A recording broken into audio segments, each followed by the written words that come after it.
Hi teachers, வணக்கம். Tamil Nadu TET exam and அதோட eligibility mark சம்மந்தமாக லேட்டஸ்ட்டாக சில அப்டேட்ஸ் கிடச்சிருக்குங்க. அதை மட்டும் உங்கள்கிட்ட ஷேர் பண்ணலான்னு தான் இந்த வீடியோ கொண்டு வந்திருக்கிறேன். உங்களுக்கு தேவையான நம்பகத்தன்மையுள்ள தகவல்களை கொடுக்கணும் அப்படிங்கிற ஒரே விஷயத்தில் தான் நம்ம சேனல் வந்து இயங்கிட்டு இருக்கு.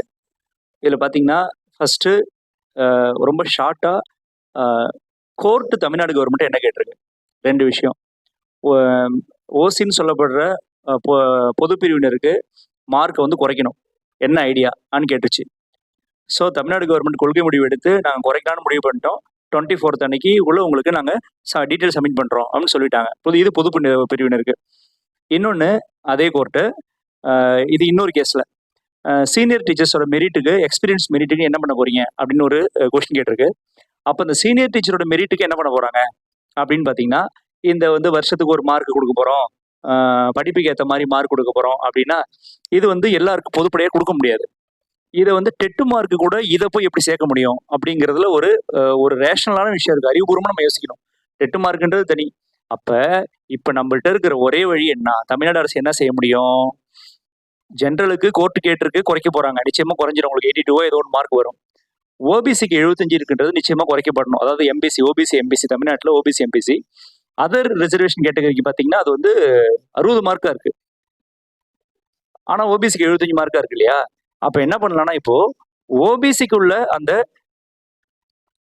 75 மார்க் இருக்கு இல்லையா, அது வந்து நிச்சயம் குறைக்கப்படுறதுக்கு வாய்ப்பு இருக்கு. அதுல ஏதோ ஒரு நல்லது நடக்க போகுதுங்க. அதை மட்டும் ஸ்மெல் பண்ண முடியுது. எப்படின்னு பார்த்தீங்கன்னா, இப்போ கடந்த 2025 நவம்பர் டெட் இருந்தது இல்லையா, அது வந்து முடிஞ்ச பிறகு ரிசல்ட் லேட் ஆச்சு. ஏன் ரிசல்ட் லேட் ஆச்சு? ஏன்னா அப்பதான் ஜியோ 23 போட்டு எம்பிசிக்கு வந்து 75 வந்து லெஸ் பண்ணாங்க. அதர் ரிசர்வேஷன் கேட்டகரிக்கு அதை வந்து 60 மார்க்கா ஃபிக்ஸ் பண்ணாங்க, எலிஜிபிலிட்டி மார்க்கு. அதுக்காக தான் அந்த டெட்டு வந்து ரிசல்ட் லேட் ஆச்சு. புரியுதா உங்களுக்கு? அப்போ அது லேட் ஆனதுனால இது மாதிரி ஒரு ஜியோ போட்டு மறுநாளே ரிசல்ட் அனௌன்ஸ் பண்ணாங்க இல்லையா, அன்னைக்கு நைட்டே ரிசல்ட் விட்டாங்க. ஸோ அதை மாதிரி இந்த ரிசல்ட் வரதுக்குள்ள இப்போ நாளைக்கு வந்து அப்ஜெக்ஷன் ட்ராக்கரும் டென்டேட்டிவ் ஆன்சருக்கு வெளியிட போகுது.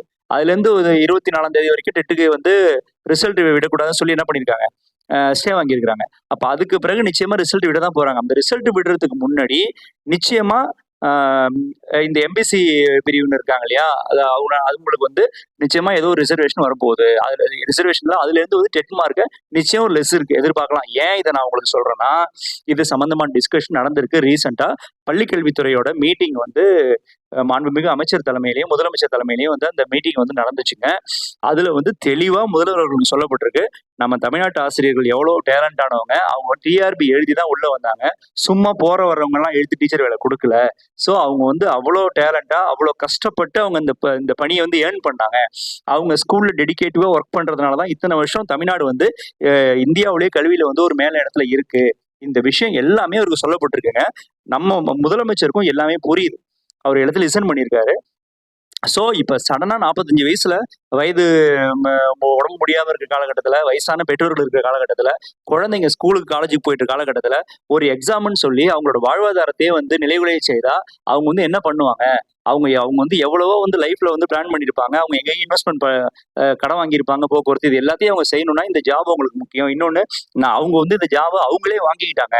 கஷ்டப்பட்டு படிச்சு டிஆர்பி எக்ஸாம் எழுதி, அது இந்த காலகட்டத்தில் பார்த்தீங்கன்னா டெட்டு முடிச்சு அதுக்கு பிறகு வந்து ஒரு எக்ஸாம் எழுதி, ஸோ நிறைய விஷயம் தாண்டி அவங்க வந்திருக்காங்க. இந்த விஷயம் ஃபுல்லா கல்வித்துறை அதிகாரிகளால் முதலமைச்சருக்கு சொல்லப்பட்டிருக்குங்க. நிச்சயமா இது சம்பந்தம் டிஸ்கஷனை பள்ளி கல்வித்துறை அமைச்சர் அவர்களும் மாண்புமிகு முதலமைச்சர் அவர்களும் செஞ்சிருக்கிறாங்க. ஸோ அதனால இப்போ வந்து ஆல்ரெடி ஜென்ரலுக்கு ஒரு ரிசர்வேஷன் கோர்ட் வழியாக இப்போ கிடைக்க போகுது, அதாவது மார்க் லெஸ் கிடைக்க போகுது. அதர் ரிசர்வேஷன் கேட்டகரி பார்த்தீங்கன்னா அவங்க 60 மார்க் தான் வச்சிருக்காங்க. அப்போ இந்த ஓபிசிக்கு வந்து 75 இருக்குன்ற இல்லையா எம்பிசிக்கு, இந்த எம்பிசி மார்க் வந்து நிச்சயமா குறைக்கப்படும்.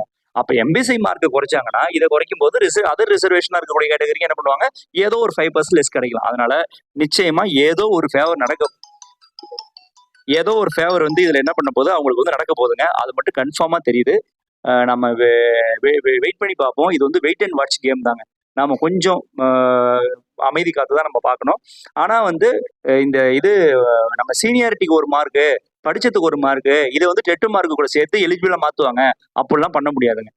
நாம வந்து ஒட்டுமொத்தமா டெட்டோட எலிஜிபிள் மார்க்கோட பெர்சன்டேஜை குறைக்க முடியும் ஒரு தமிழ்நாடு கவர்மெண்டால. ஆனால் இதையும் அதை மிக்ஸ் பண்ணி இதுதான் mark, TET mark, seniority mark சேர்த்து இதுதான் மார்க்குன்னு சொல்ல முடியாதுங்க. ஸோ அதை மாதிரி ஒன்று வரதுக்கு வாய்ப்பு இல்லை. பட் நிச்சயமா முதல்வர் அவர்கள் ஆசிரியர்களுக்கு நல்லது செய்வார்கள். அதை மாதிரி ஒரு விஷயம் நடக்க தான் போகுது. நம்ம வெயிட் அண்ட் வாட்ச். ஓகேவா? தேங்க்யூ.